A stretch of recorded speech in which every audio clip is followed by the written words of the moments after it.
that lets you save. Who cares? True Form Life.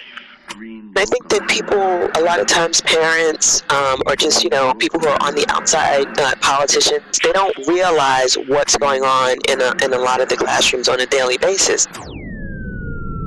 Welcome to Exploring Mind and Body with Drew Tadia. Drew is an expert in nutrition, fitness, lifestyle, and more. And he wants to help you live a healthier, longer, and more active life. Now here's your host, Drew Tadia. Welcome to another edition of Nationally Syndicated Exploring Mind and Body. Thank you so much for being here. Thank you for tuning in and being a part of our True Form Life community. We're coming at you with a brand new show. We appreciate whether you're listening on terrestrial radio across the country or as a podcast around the world. We certainly wouldn't be here without you. So stick around. We got all that coming up. This is Exploring Mind and Body. Naturally improve your lifestyle one show at a time with your host, Drew Tadia. All right, welcome to another edition of Nationally Syndicated Exploring Mind and Body. You heard all about Clayvon in the introduction, so without further ado, welcome to the show. Hi, Drew. Thank you so much for having me on. I really appreciate it. It is our pleasure. I'm looking forward to jumping into this. I got lots of questions for you, and this is a hot topic that many people need to hear about. Why don't we learn about you first? Tell us about who you are, what you do, maybe how you got started. Okay, well, thanks. Primarily, I'm a writer. I started out in corporate America, working in marketing communications, inevitably moved to Los Angeles, worked in television for a while as a writer, and then eventually left that behind, moved back to Philadelphia, where my plan was to become a teacher. And when I returned, I discovered that unlike in California, you can't do emergency credentials in Pennsylvania. So I needed to go back to get another 2-year degree to be certified. But they said, but we're looking for substitute teachers right now, and we really need help. So if you want to jump in, get your feet wet, I thought that was a good idea. So I started subbing. Inevitably, I subbed at 2 different times, first for a year and then significantly later for a 2-year period, and subbed at 67 different schools and had over 90 assignments in the Philadelphia area. And one of the things I discovered as I was, just moving from school to school, and a lot of them were one-day assignments, some of them were longer, and some of them were long-term assignments. And one of the things I discovered is that there was a lot of classroom disruption and a lot of halting of the education process on a daily basis, day in and day out. And as I started to look into this to figure out why exactly this was, talking with teachers and counselors and administrators and just doing research, I found out that the Individuals with Disabilities Education Act dictates that all children with disabilities be educated in the general education classroom, whether or not their disabilities are disruptive in that setting or not. And that's one of the things that I found to be a bit disturbing and a bit problematic. Okay, so I want to take a step back here. So what kind of writing were you doing? At that time, or when you were kind of getting started? You said you moved from somewhere to LA? Yeah, I moved from the Philadelphia area to LA. So when I was in Philadelphia, I worked primarily in marketing communications. So I worked for Unisys Corp, and then I worked as a public relations manager. So it was primarily corporate communications. And when I moved to Los Angeles, I actually went back to school to study cinema television because I wanted to write for television. And so that's what I wound up doing out there. I was out there for 10 years, had an opportunity to work in television, write for a couple of different shows back in the day. Living Single, Star Trek Voyager, Soul Food the series, and a couple other shows. And, and then I left that behind and moved back to Philadelphia and planned to be a teacher. It's awesome. So we're in LA? Los Angeles. Yeah, I was definitely in Los. You mean where exactly? Like the city of Los Angeles? Yeah, in the city of Los Angeles. I moved around a lot when I was there. I lived in 5 different parts. I lived downtown in LA. I lived in Koreatown. I lived in what they call Mid-City. I lived in that area 2 different times. I also lived in North Hollywood for a while. Okay. Well, I spent half the year in Redondo Beach. Oh, nice. So that's what I was asking. And I feel like sometimes it's a bit invasive. I'm like, no, where exactly did you live? Just because I want to know how close it is, or because we visit a lot of different areas. But at any rate, that's Redondo's super nice. Yes, we love beach areas. So, but what was I gonna say? I wanted to ask you about. I think that's so cool. Like because I like the behind the scenes. I'm not sure. Like I used to I thought it'd be cool to be an actor or in front of the scenes, but I really like how stories are written when it comes to series, and I always think I always wanted to sit in a boardroom of the writers, or how they come up with the storyline and how they plan a series. I don't know if that's gonna happen in my lifetime, but I think that's really cool that you had that opportunity. Yeah, I do feel very blessed to have had that opportunity. And, there's the way new channels are growing and streaming services and all like that. Now, if you do want to do it, now's the time, because my friends who are still out there tell me that they are really hungry for content and looking for content. So if you can come up with an idea and write a script, you might be able to sell it. That'd be cool. I like to write. Never thought about writing for TV though. So you wanted to get out of that and get into teaching? How come you wanted to move on from that? While I was there, I had some really good experiences, but all of my experiences weren't great. I started out in sitcoms, and I worked on a couple of sitcoms, and then I wanted to switch over to 1 hour, primarily because I wanted to do more complex storytelling and maybe have an opportunity to deal with some current issues and things like that. And I found it very difficult to switch over. At the time, I just kept running into, we don't have any Black dramas. We like her writing, but we don't have any Black dramas, so we don't really know what to do with her. As though I couldn't be considered for a show that had a predominantly white cast. And I ran into that over and over again, or I walked in and they were like, "Oh, I thought you were a guy." And they weren't interested in a female, and they weren't interested in a Black female. So it was kind of frustrating. And I just got to a point where I thought, I'm not really being productive. If I can't move forward with this, I've had the opportunity to, get a good education. I need to be doing something productive with it. So maybe if I can teach, then I can give back. And at one point, I was trying to decide if I was going to become a writer or become a teacher, and I went down the writing path. So teaching was always in the back of my mind anyway. Okay, so you wanted to go back to the Philadelphia area to do that? You didn't want to do that in LA? Well, I felt like if I were going to be a teacher, there was no need for me to stay in LA, because children in Philadelphia need teachers as well, and my family's here, so I could come home, teach, and be near my family. So it just made sense to me. And Los Angeles is expensive. It's very, very expensive. So economically, it made more sense to come back to Philadelphia as well. Yeah, so ridiculously expensive. Yeah. Okay, so I just tell you real quick. I visited Philly one time, and we had a blast. But I couldn't. I was so surprised about how friendly the people were. It felt like a small town, and I don't know if that was just our experience or if you have that's how it is there. But I remember standing. That's how it is. That's how it is. I remember standing there. I think we had our phones out, and we had a map, and we were trying to figure out where to go. And a couple of people, 2 or 3 people, stopped and were like, "Can we help you get somewhere?" And we're like, "Huh?" Just because it was just my expectations. I thought maybe bigger city like New York-ish, people are too busy to stop or talk, but I was so blown away by the people and the hospitality there. Yeah, no, Philly's like a big small town. Yeah, that's what it felt like. Yeah, a little bit different than LA. A little bit. It was definitely a change for me when I moved out there. Mm-hmm. Okay, so let's get into the teaching aspect. And where did that core thought system or belief system that you were like, I want to go to teaching so I can help people? Why did you want to do that?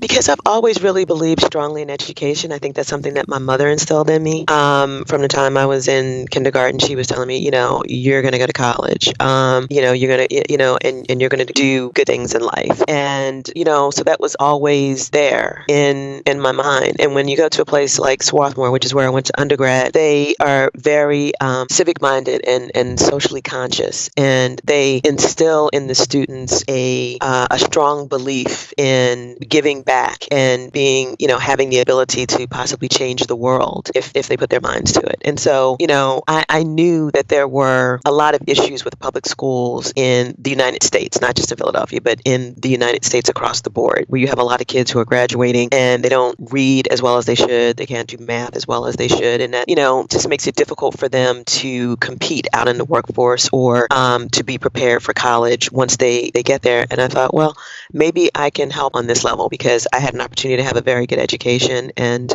maybe this is a way to give back. Okay. And was it difficult to get started into? Are you still subbing, or did you find? No, I'm not. No, I let it go. Was it difficult? It was tremendously hard. Mm-hmm. So we had a 1-day orientation, after filling out tons and tons of paperwork and, getting physicals and this and that and the other thing. We had a 1-day orientation that was maybe 5 hours long total. And it was a quick overview of, this is how you'll be contacted. This is our system. And then you'll put in your PIN code and say yes to an assignment. And then you go and they'll direct you at the school. And, but it was hard. It was really hard. After my first day, I was sort of in shell shock. Mm-hmm. I was sort of shell shocked, I was at a high school, and one, most of the students were bigger than me. And two, a lot of them just completely ignored what I had to say. And three, there were fights. There were kids who walked out of the classes or, who, harassed the other kids in the class who were trying to do the work that I was giving them to do. It was just crazy. I was so stunned because that wasn't my experience going to school. I went to Catholic and private school my entire life, and it was a completely different type of situation. So at that point, when you first started out, were you like, maybe this isn't the best idea?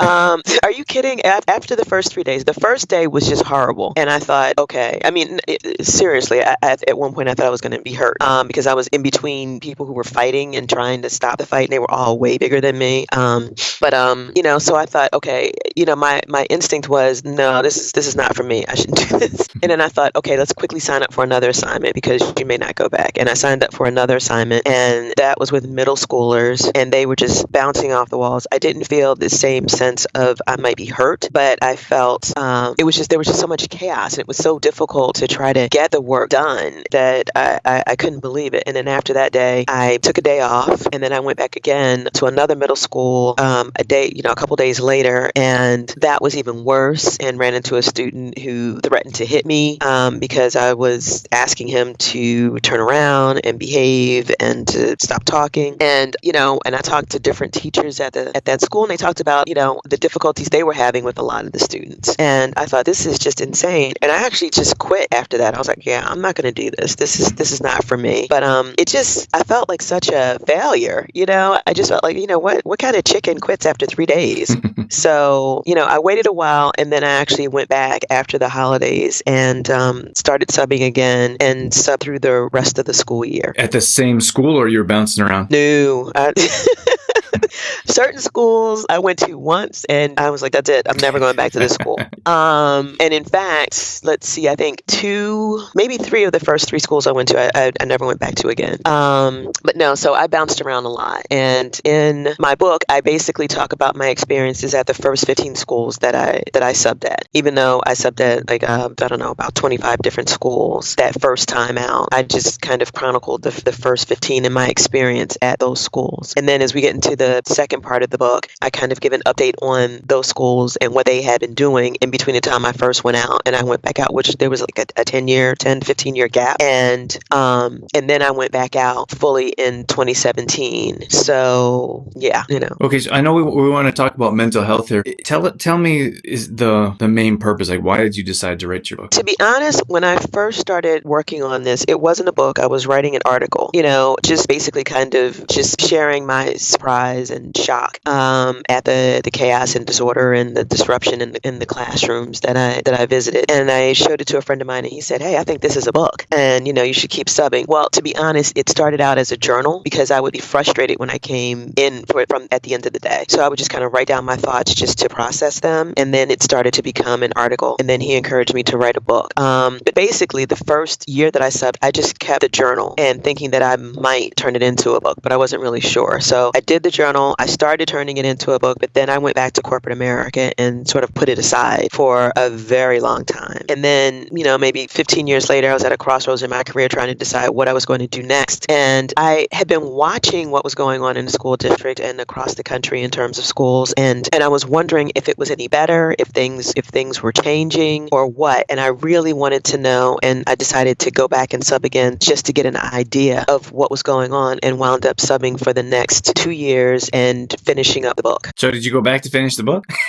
I did. You went back just to finish the book for 2 years? Yeah, but what happens is, you get involved. You wind up with a long-term assignment with a specific class, and you like the kids, and they don't have a teacher, and you want to help. You want to be a bridge for them until they can either get to the next grade or until the teacher comes back. And so I would wind up getting involved. There was one class, and I talk about this class a lot in the third part of the book, although it was one of the original schools that I visited the first time out. And then I wound up going back. And the first time I went back, I was supposed to be there for 3 or 4 days, and I wound up being there for a couple of months. And then I left and went back to visit a couple of times, just day assignments. And then the teacher left again, and I wound up going back for 3 months and, left again because the teacher came back. And then I got another call saying, we need you back. And I went back and finished up the school year with them. So, you get involved, you get attached to the kids,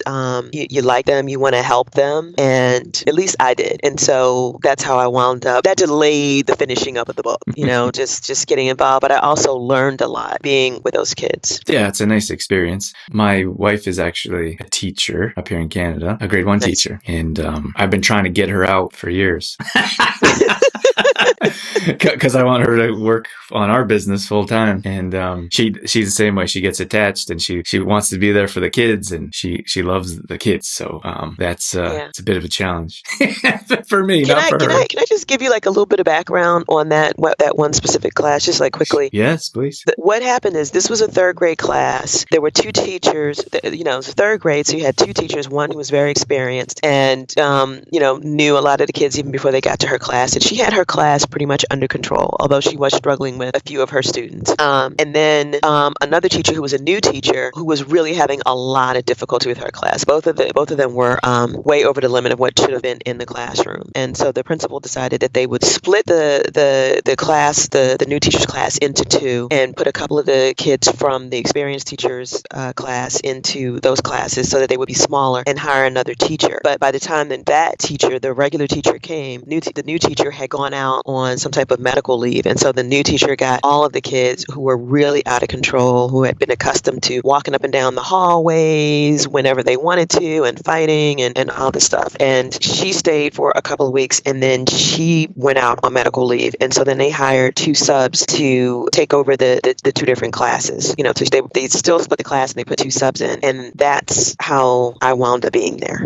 Okay. And then you ended up finishing the school year with them? Off and on. Like I said, I was there for 2 months. Then the teacher came back, and both of the teachers came back. And the first teacher came back, and she wanted to rearrange how the class had been split because she said that she had all of the students who had emotional and behavioral problems in her class, which wasn't totally true. But she insisted that we reorganize the class. And I had just gotten the class sort of under control, and we were humming along, and there were some students in there that I was struggling with, but we were going forward. And then she switched it up on me, and I got a student in the class that I could not manage him at all. I didn't have the ability. Apparently she didn't have the ability either because she didn't want him in her class. And even though there were a lot of other teachers there that I tried to talk to, who tried to give me advice, they all told me that he was a very difficult student, and he harassed the other kids. He bullied the other kids.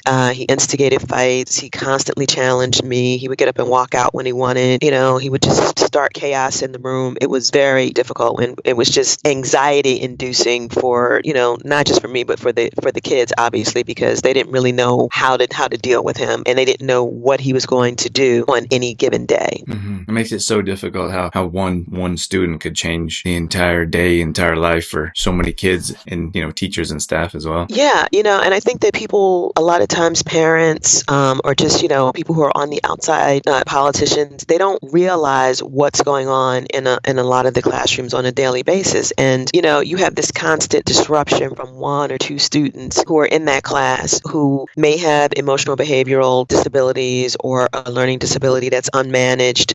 And they're stopping that class in its tracks, a couple of times a day. Who knows how much learning loss that is. And this goes on day after day. That just kind of multiplies. They get to the end of the year, and then those same kids advance together to the next grade, and it starts all over again. So they're losing a percentage of their learning every day every week, every year. And that just goes on. By the time they get to middle school, a lot of the kids are behind in their work. And by the time they get to high school, for some of them, it's too late to catch up. So who did you write your book for? Or do you have a main demographic that you were trying to reach? You know what? I wrote the book primarily for anyone who wanted to have sort of an inside view of what it's like from the perspective of an outsider, because I was definitely an outsider, even though I, spent so much time, I was still an outsider. And I wrote it specifically for parents. I wanted them to understand, what's going on in the classroom and that they need to talk to their kids about the day-to-day activities and kind of figure out if they're in a classroom where they're safe and where they're comfortable and they're able to learn on a daily basis, because a lot of times they're not, but the kids don't really realize it, so they can't communicate that and don't communicate it. I also wanted to write it for politicians, because I wanted them to understand the impact that certain laws are having, especially the Individuals with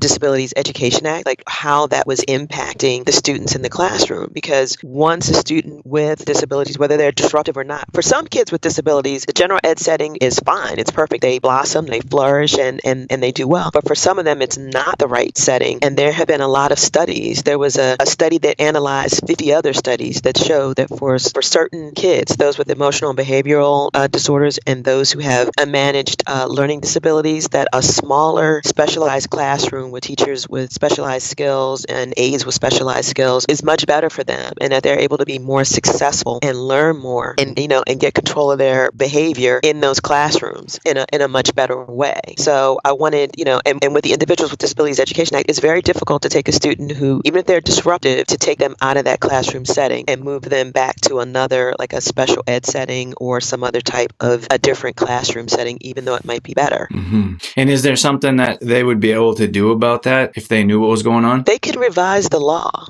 Like right now, the law says that reasons to be able to remove a student with disabilities from a classroom if they bring in guns, knives, or a bomb, or if they do serious bodily injury. And it seems like that's waiting too long to decide that maybe this environment is not the right one for certain kids, because the disruption goes on. You know when a kid is volatile. When you're struggling with that kid on a daily basis. And the last school that I went to my first time out, I remember the reason why I was there is because the teacher who was in that position had a child in the classroom that she was struggling with, and she couldn't manage the child, and she kept asking for help. And one day he pushed her backwards over a chair, and she really hurt herself over a desk, and she really hurt herself and wound up going out on medical leave. And then finally they took that child out of the classroom and hopefully got him into a setting that was more conducive to learning for him. But at that point, she's hurt and out on leave. He's been taken out of the class, and the rest of the kids, they've lost a lot of learning over the school year because of the disruption. And then they're subject to a whole bunch of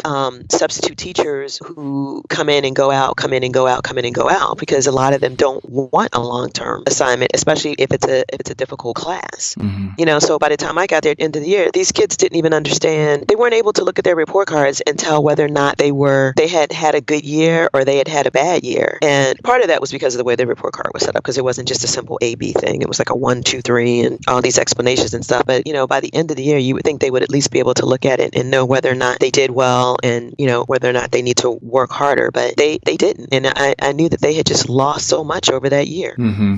And we've had that similar conversation, and I think that goes across the board. Is that what do you do with them? Like, it's so detrimental to the learning for the other kids in the classroom, and then the upsetting of staff and administration, and their lives are upside down. And I think a lot of people don't even think about the staff and how they're affected. Right. But then what do you do with the kids, or where do you put them that have those behavior problems that are seemingly uncontrollable? Well, one of the things that they did with special ed, so back in 1975, the Education for All Handicapped Children Act, what it said is that all children had the right to a free and appropriate education in the public school setting. And I think maybe that's when special ed started to grow. The problem was that special ed wasn't doing what it was supposed to do. It wasn't as successful as the general ed classrooms. A lot of people felt that the students were just being babysat or just warehoused until graduation and then released, but they weren't learning what they were supposed to learn. And that's why people started pushing for them to be educated in the general education setting. And so they started, once the law came into effect saying that that's what they were going to do, and there was a big push for it, they started dismantling dismantling special education, because special education, to be honest, is expensive because the classes are smaller, the teachers are more highly trained, they have specialized skills, so they cost more. So for a lot of school districts, it was expensive anyway, and then they had a federal mandate to kind of get rid of it. And I think that maybe what they should have done is fix it versus just deciding, okay, we're going to get rid of it and we're just going to put everyone in the same classrooms and that'll work well. I think there are a lot of things they didn't take into consideration. So I think they need to go back and revisit that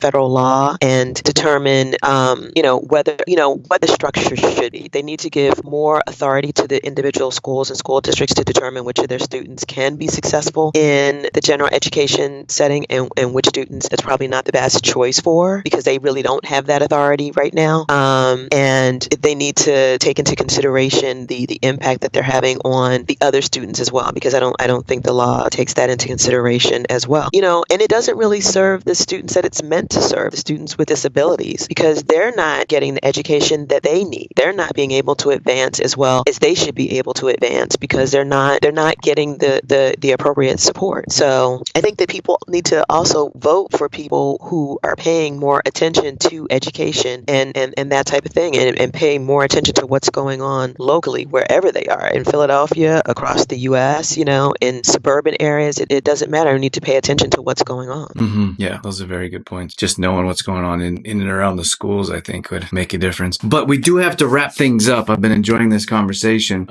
Is there anything that we missed that you wanted to cover before we say our final goodbyes? I think that one of the things that we need to keep in mind is, and I think we've covered it, but, there are a lot of studies, like the ACE study, which is the Adverse Childhood Event Study, where they actually look at, how adverse childhood events affect people later on in life, and it has an effect on long-term health issues, long-term emotional issues, and it's about, what happens in the home with these children. Have they been abandoned? Have they been abused? They found that of the 17,000 people they studied, like 2/3 of them had at least one adverse event, and the vast majority of those had more than one. And once you start getting to 3 or 4, that's really a lot, and it has more of an impact on your long-term health and well-being. And I think that what they need to do is look at the impact on the long-term health and well-being of children who are in classrooms where they're dealing with a classmate who harasses them or bullies them or hits them, or who causes disruption, or who causes a level of anxiety. Because for a lot of kids, what they're experiencing in the classroom, that is the trauma in their lives. They go home and they're okay, but when they're at school, they're being hurt, they're being bullied, they're being hit, and that's a problem. Mm-hmm. Yeah, absolutely. It's tough. And then you carry that stuff on, that you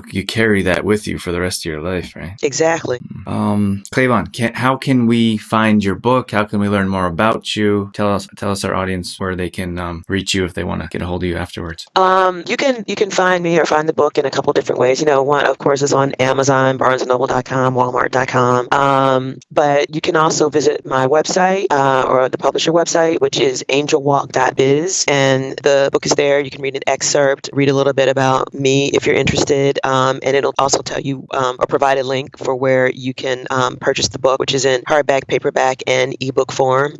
Or you can visit my Facebook page, which is Sub Inside the Notorious School District of Philadelphia, which is kind of long, but that is the Facebook page. Tell us the name of your book. Sub Inside the Notorious School District of Philadelphia. Awesome. All right, Clayvon, thank you so much for your time today. Thank you for the conversation. I really enjoyed that, and I wish you all the best with your book here in the future and everything else you have going on. Thank you, Drew, and good luck to you with all that you're doing. Really appreciate you having me on. It's our pleasure. Take care. True Form Life. All right, that's going to wrap things up for this edition of Exploring Mind and Body. Once again, thank you so much for being here. Thank you for tuning in and being a part of our True Form Life community. You can always find us on Facebook.com/TrueFormLife. We post up there a couple times a day on our story. We're always trying to bring you more content around living a healthy lifestyle, whether that be nutrition, fitness, lifestyle, and more.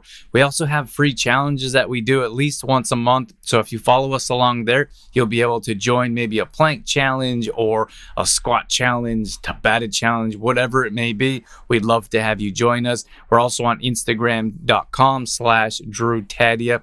Again, we're posting up there a couple times a day along with our story, all dedicated to keeping you fit and healthy and on track. Our main website is trueformlife.com. If you want to check out some of our products, some of our services, or if you just want some great content from videos to blog posts and recipes and more, we got all that at trueformlife.com. Once again, thank you so much for being here. That's it. That's all I got. I'm out of here. As always, I'm your host, Drew Tadia, in health and fitness for a better world. Thanks for listening.